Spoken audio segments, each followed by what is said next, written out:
What's the tea? Well, spill it. Here I go. I wish I did it back then, but I just wanted you back. I just wanted to hit back then. I ain't gonna hold you. I seen you. I ain't gonna hold you. You walked on the boat 2009. I saw you, little dark skin thing. And I'm like, yo, who was that? No, this isn't going to be a popular opinion, but the reason women keep getting embarrassed like this at the altar is because they think they're the exception. If this man will tell you at the altar all he wanted you for was sex when he first met you, he's told you repeatedly over the course of your relationship he's not interested. But you figured if you could hold on and just keep holding on, eventually you would get the shut-up ring of your dreams. And now you have, in front of all your friends and family. A lot of times you pour sympathy into these women's wounds because it is horrible. It is horrible to be treated like this in perpetuity, where everybody can see for the rest of your life, and for it to go viral is just doubly hurtful. But I keep telling you all, this is the last ditch effort. When the guy gets up and says offensive vows, it's because he's been trying to get rid of you the whole time and you will not take the hint. He's a coward. He's a coward and he's a jerk for using you for the benefits and not being man enough to go after what he really wants. But why would he leave when you make it so easy for him to stay? Even though you're not his type, which he announced. Oh, I saw you little dark skin thing. I said, who is that? This man clearly has some colorism issues because he said what? He just wanted to use you for sex. So we know his type is not you, but you're clearly beautiful. You're so pretty. He wanted to get with you physically. It was enough for him to overlook his preference for the night. But now you've hung around for 15 years, letting him misuse you at will. A lot of women get my comments every day and tell me how I don't know their situation. Oh, well, see, I waited 5 years, 10 years, 15 years, and my man loves me. See, it was just that he had to go to the moon first. We couldn't get married until he had explored the depths of the ocean. See, the reason why he couldn't propose first was that he was trying to find a cure for cancer and feed all the hungry children. You all always have every excuse in the world, and it's always something so esoteric. It reminds me of back when Brad and Angelina claimed they weren't getting married because they didn't want to get married until their gay friends had the right to get married too.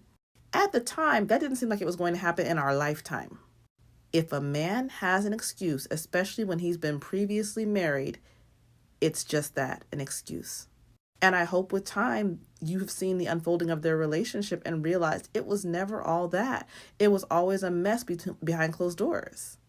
And that's what this was too. A lot of women just want the validation. They don't want to admit to their mother, to their friends, to their family who said this guy was never really that interested, that they were right. So they figure, I'm willing to take it. I'm willing to take whatever he dishes out as long as he gives me that one moment of sweet, sweet validation in front of everybody where I get to be the beautiful bride. But he's never going to let you have that moment. And it's just not worth it.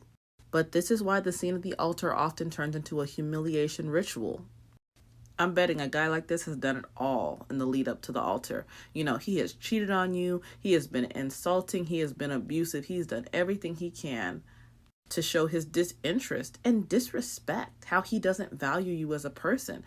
And he knows that the one thing that's going to strike at most women's hearts is their ego. To be decimated like this in front of family and friends and made a laughingstock. And that's why so often, like the keep my balls empty and my belly full guy, you have multiple children, you've been together for a decade or over a decade, like these people, and he's just been continually insinuating, I don't want you, I don't want you, I don't want you. And the gag is, he's not even some of that.